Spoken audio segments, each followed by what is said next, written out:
is Micah. Thank you for joining me today on my YouTube channel where I help folks bring light and guidance into their personal and spiritual awakening.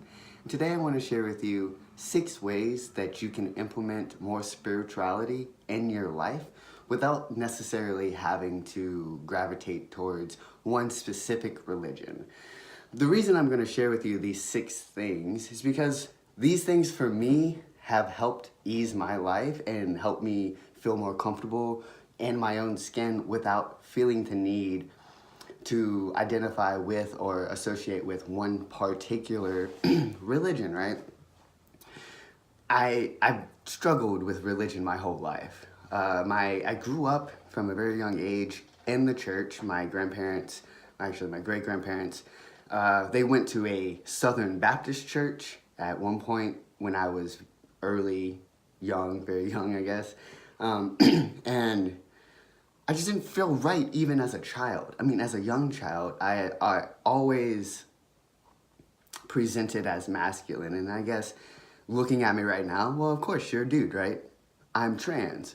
So as a young child who was female identified and masculine presenting in the early 90s,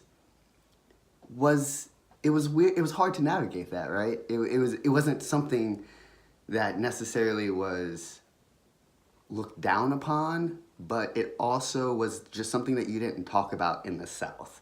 And I'm also from the South, right? So when you add in people just labeling as a tomboy, they're like, okay, that's fine, but at a certain age, once you do not start to become more feminine and you maintain that masculinity, that's when the questions begin to come. So for me, that's what made me realize that what's going on with religion? Why are they looking at me differently? There's nothing wrong with me that's different or wrong. You know, there's nothing wrong with me. And I knew that as a young kid, but that's not what they tell you. Like, they make you feel like something's wrong with you, and then you try, you try to be accepted, and you try to be accepted by whatever religion it is, and they don't accept you for who you truly are on the inside. They only accept you for how you fit their parameters or how they think you should live life. And for me, that just did not resonate with me. It didn't make sense that someone else or something else was going to dictate how I navigated my own life. And this has been a fire that has been burning inside of me my whole life. I'm 27 now, which is rather young, I know. But for 27 years, I've just unwaveringly had the courage and confidence to know that something else like that was not supposed to limit who I was as a person. And so that's made me navigate towards spirituality with no parameters and kind of like show and be a good person, because at the end of the day, religion has the same message, right? Love unconditionally yourself, your neighbor, and do good, right? Just be good, love and be good. That is what, at the end of the day, every religion wants you to do. Love and be good. So, with that being said, I'm going to give you 6 things that I've implemented in my life to help my spirituality grow into what it is today and kind of help me just be authentic no matter what. Because that's what we should be doing. We should be, there's an analogy out there that one of my favorite YouTubers, Aaron Daughtry, you know, Aaron, hi, if you watch this video, apologize if I ruined your name. He uses the purple cow analogy. Be different, be the purple cow, stick out, be authentic, right? You need to be yourself in order for everyone else to change. You gotta change first, right? So these are the 6 things that helped me change the most and kind of just be good overall. So, let's see if I can burn down. Number 1, I've talked about it before, meditation. Meditation, people, meditation, humans, meditation. We need to meditate. I'm telling you, meditation is our own internal medicine, literally. It can change brain chemistry, it can change anxiety, depression, how you view yourself, how you feel about yourself, how you feel about the world. All of this, all of these revelations can come through meditation. And I put it as number one, and implementing it to become more spiritual for the simple fact that it's medicine, right? It is holistic medicine, and it is the medicine that we can give ourselves without having to ask anyone else for help. So that's why I say number one is meditation. It is amazing, and you can really start anywhere. Guided meditations, binaural beats, research, Google is your best friend. Like, you can just Google types of meditation and it will pop up loads and loads and loads of types of meditation, and just find something that resonates with you and start there.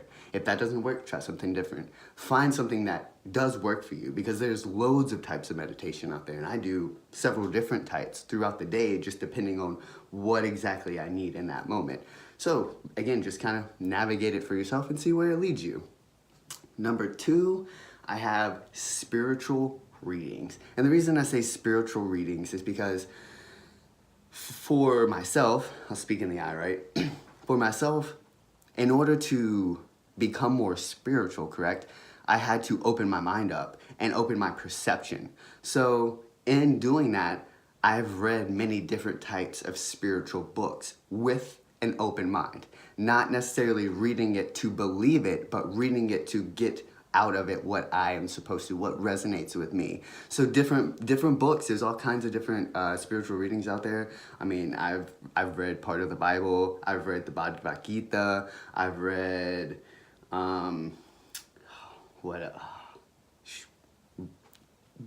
different types of spiritual readings. My mind is going blank right now because I'm trying to recall them in the middle of shooting a video. But you get the idea. Just different types of readings on different types of religions. It doesn't necessarily have to be the book for that religion or that belief system, but read books about it, about what it is, what it encompasses, what the messages are meant, just the history on it, just read spiritual readings and learn, grow, take in new data. That's kind of the reason for number two, is just to take in new things so you can open your mind and you can question things a little bit easier. So with that, I'm going to move on to number three, which is practice gratitude. And I mean gratitude all the way down to making someone wait on you to text them back. I do this all the time. If I'm busy and I'm in the middle of a conversation and I can't get back to someone directly and we were talking, I will thank them for their patience, practicing gratitude, correct? Thanking them for their patience in my response, because there was a bit of time there, and it's just showing that you understand and appreciate them waiting and not, being any type of way towards you for not responding, right? Because it can be irritating if you're in the middle of a conversation and then the other person just stops messaging back, right? And it happens all the time, and then we get mad at the other person. But why don't we just stop and think, or why doesn't the other person that didn't message back, right, just stop and take ownership for that? And I think that's what, kind of we lack there a little bit within society, is just kind of like not taking ownership of our own actions. So anyways, kind of got derailed there, but practicing gratitude, right? Just thank people for everything. Thank the universe, thank whatever higher power that you do believe in, or higher, whatever it is. Thank that for the abundance in your life, because you are abundant. If you're watching this video right now, that means you have some sort of phone, TV, computer, you have internet or cell phone service, you're on a device of, like I just said, on something, you have shelter if you have a phone of some sort. So I'm making assumptions here, but essentially, if you're watching this video, however it is that you're watching it, you have abundance. There's abundance around you. You're breathing. That's abundance. So once you start practicing that, even down to the littlest, minute thing, it grows. And it'll just kind of like shine. It'll be the light in your life, right? Gratitude. So on to number four. Spend time in nature. And the reason I say spend time in nature is because nature's been here longer than we have, right? It's billions of years old. It has a lot to teach us. And if you just go out there and observe however you will, you'll find that there's so many answers to so many of your questions. You just have to kind of be willing to see it and connect with that. And the other thing for me, spending time in nature really grounds me. It really kind of brings me back down, especially once if I'm like working, and then, you know, just kind of busy and I kind of get lost in life a little bit. Like, we all do that occasionally. Like going and spending time, like a day or two, like camping, even if you have to glamp, just get out in nature away from the go. You'll see that you can slow down, and that slowness is actually what you're craving. And it's almost like you get in this go trying to slow down.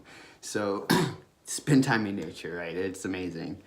Number 5, listen to the signs from the universe. And I kind of made a video the other day on intuition, and this is kind of what I mean about listen to the signs, is listen to your gut, listen to your intuition.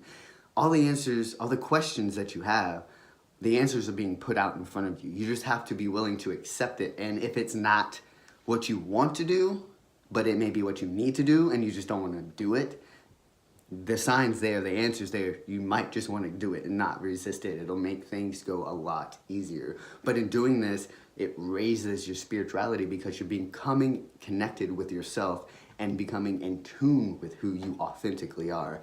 And that is what spirituality for me has brought. And number 6, another big one, which kind of filters through all of the other ones, which is kind of why I left it for last: mindfulness. Mindfulness is huge in spirituality, and you kind of once I start talking about it, you'll understand why it kind of resonates through everything else. But mindfulness is just being present in each moment that you are in. For instance, me making this video, being aware of what is going on internally, but also being aware of what is going on around me, and not allowing my emotions to come into play and react, but rather respond in situations. And mindfulness kind of weaves in with breathing. So if you can do mindfulness and do mindfulness breathing, works wonders. What I've found, and there are studies that show this, we as a society breathe very shallow. And so that keeps us feeling tight and constricted. We don't use our entire lungs. We have 2 parts of our lungs, and we kind of only use half of them. So that second part is closer to your diaphragm, right? And so you're supposed to breathe out with your lungs. When you fill up with air, you're supposed to breathe out where your stomach's at. And once you realize that you don't breathe deep enough daily, once you start doing it daily and you start practicing mindfulness breathing, even if it's just a couple minutes in the morning or a couple minutes here, a couple minutes there, it will infiltrate the rest of your life, and it kind of becomes something that you just do innately. It is just natural for you to do. And it also helps in relaxation and anxiety. It just, air, breath is life. And so if you're not breathing deep enough and you're not getting enough oxygen in, you can kind of go from there, scientifically speaking. Like, you're not getting enough to your brain, so it makes you feel tired, right? So you just end up feeling tired all the time. Sidetracked. Got a phone call in the middle of that video shooting. Part 1. Here's the rest of the video. That mindfulness breathing. Anyways, there's many practices, there's many techniques to mindfulness breathing. All you have to do is a little bit of research and kind of find what resonates best for you to get the amount of oxygen that you truly need in your body. That is all I have for you today, guys. I hope you enjoy this video. If there's anything you want to talk about, any comments you want to drop, any suggestions you have for the video, just drop them in the comment box below. Hit the thumbs up. Thank you for watching this. I really do genuinely appreciate it, and I hope that you are getting from it what I'm putting into it, if that makes sense. Not like an expectation, but like the information that I'm putting out there. I genuinely hope that someone is getting something from it. I love everybody. Namaste.